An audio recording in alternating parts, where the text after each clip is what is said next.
Y para conversar justamente sobre lo que fue el debate presidencial de segunda vuelta entre los candidatos Daniel Noboa y Luisa González, tomamos contacto a esta hora con María Sol Pons. Ella es analista política desde Ecuador, a quien le damos la bienvenida y le agradecemos que esté conectada a esta hora con DNews. ¿Cómo está usted, María Sol? Gusto saludarla. Muy buenos días, Cristian. Gracias por estar aquí. Un saludo a su audiencia. Bueno, muchas gracias, María Sol. Y la primera consulta que tiene que ver es ¿quién ganó? ¿Quién resultó el ganador? He revisado algunos medios de comunicación en Ecuador y al parecer no hay un ganador claro. Cuéntenos usted cuál es su opinión respecto a esto. Gracias. Sí, lamentablemente había mucha expectativa, no lamentablemente, había mucha expectativa sobre el performance de los candidatos en el debate. El debate de primera vuelta fue un cambio de juego total en quien entró al balotaje y se esperaba muchísimo de la noche de ayer y su posterior reconstrucción de cara al 15 de octubre. Ayer vimos dos candidatos muy preocupados de no cometer errores, muy enclaquetados en la no confrontación. Hay que tener en cuenta que el 54% del padrón está contenido entre millennials y centennials, y esa es una población que ha dicho claramente que no quiere la confrontación. Quizá eso es lo que vimos ayer. Inicialmente podría decirles que la candidata González se mostraba un poco más nerviosa, fue adquiriendo seguridad conforme el debate avanzaba, hasta tener picos de, por decirlo, candor, porque su comunicación verbal y su comunicación corporal así lo decía. Por otro lado, Noboa es un candidato que mantiene un perfil, digamos, calmado, sosegado, por decirlo así, en control de sus emociones, y no lo vimos descolocarse, mantuvo su estrategia, que en vista hacia el anticorreísmo, quizás se puede decir que le faltó emoción, que le faltó confrontar, pero no sabemos, pues su equipo de estrategia quizá lo mantuvo así, de esa manera, muy contenida, para evitar los errores de cara a la población joven, que, como les digo, es una gran porción del electorado.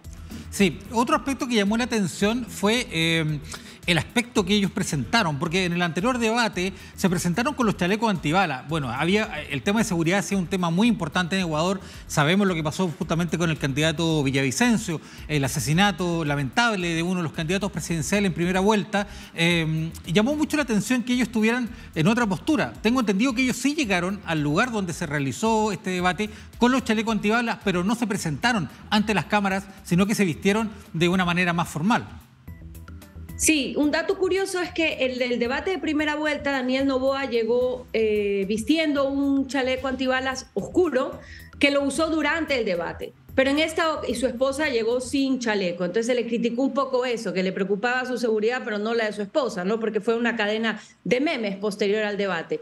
En esta ocasión vimos que llegó no solo ella, sino también su mamá, que son dos personajes muy fuertes de su candidatura, llevando chalecos blancos. Él sí, un chaleco oscuro, y que luego ya se lo quitó durante el debate. Por otro lado, me parece que este debate también apuntó a muchos símbolos. En el caso de Luisa González, se dejó ver un tatuaje en el pecho, en el escote de la blusa, acompañado de una cruz, porque es una persona muy católica. Entonces ahí había como dos mensajes, pareciera antígonos, pero complementarios.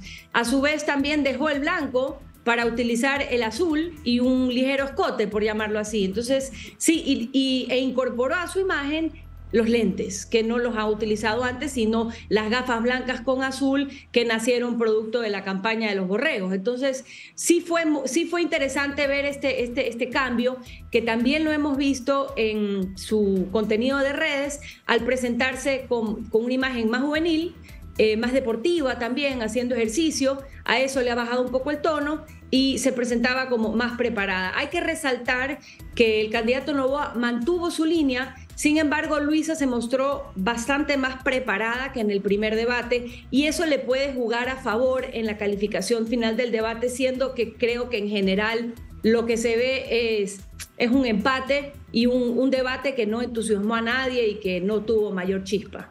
Sí. Una de las críticas que también estuve leyendo fue referente al formato del debate, que pudo haber afectado también a que no fuera tan fluido como se podía esperar, por lo menos en la conversación entre ambos candidatos. Sí, de acuerdo. El sistema del debate ha sido bastante bastante criticado. También lo fue en primera vuelta, pero hay un elemento adicional en esta crítica y es que se dice que Ruth del Salto, quien moderó el debate, pudo haber tenido cierto sesgo en las preguntas, digamos, de cara hacia Noboa. Parecía que algunas preguntas de ella, que pudieron haber sido más fuertes con respecto del pasado de la Revolución Ciudadana, no se hicieron. Y un factor adicional que no entra en el tema de la moderación, pero sí en el discurso político y en la esfera que se concentra en ver este tipo de debates y de evento político, es que pareciera que la corrección política actual y esta necesidad de no confrontar termina por beneficiar a la candidata de la Revolución Ciudadana, tras no poder ir bajo todos esos casos de corrupción que hubieron en el pasado y las pruebas del mal manejo del erario público.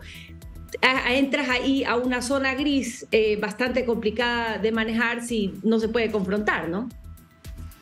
María Sol, usted justamente lo señalaba al principio de esta conversación respecto a la importancia que va a tener el voto joven dentro de esta campaña presidencial, de estas elecciones. Y efectivamente al final del debate, la candidata González le señala justamente al candidato Noboa, lo invita a debatir en TikTok a través de las plataformas que hoy ocupan mucho mayor los jóvenes, de mayor manera. ¿Qué le parece esta invitación que le hace para continuar el debate en una de las plataformas más populares, más conocidas en el mundo entero? Estratégicamente es muy acertada porque está mandando un mensaje de no tengo miedo de conversar contigo, yo ya no me escondo, porque en el pasado se decía que se escondía un poco, se tuvo que bajar el perfil del candidato a la vicepresidencia de Andrés Arauz porque cometía muchos errores y sobre todo fortaleciendo el tema de desdolarización.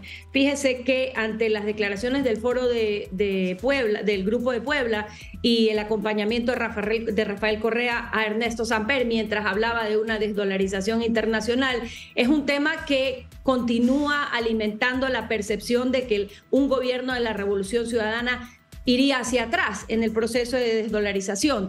Y digo esto, y lo incluyo en la respuesta del TikTok, porque es una conversación que va a continuar y solo va a crecer hacia el 15 de octubre. Entonces, venderse como una candidata que no tiene miedo a conversar, que tiene toda la tranquilidad, en principio, o la frialdad de poder conversar en esa red que aborda temas de otra forma, pues es muy acertado.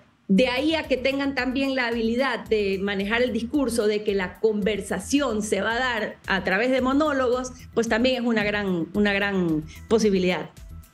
María Sol, y con esto finalizo. ¿Usted cree que el debate movió la aguja para los indecisos, para alguno u otro sector?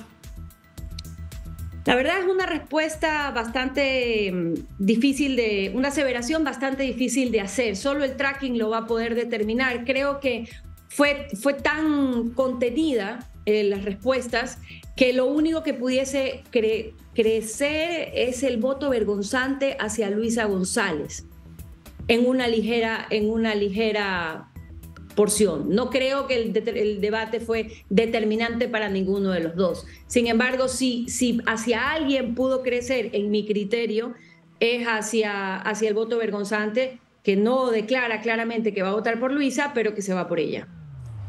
María Sol Pons, escritora, analista política desde Ecuador, conversando con DNews. A esta hora le agradecemos este diálogo para conocer más en profundidad lo que ocurrió anoche en este enfrentamiento, este cara a cara que tuvieron los dos candidatos presidenciales que luchan por suceder a Guillermo Lasso. Así que muchas gracias por este diálogo. Gracias a ustedes. Un gran lunes.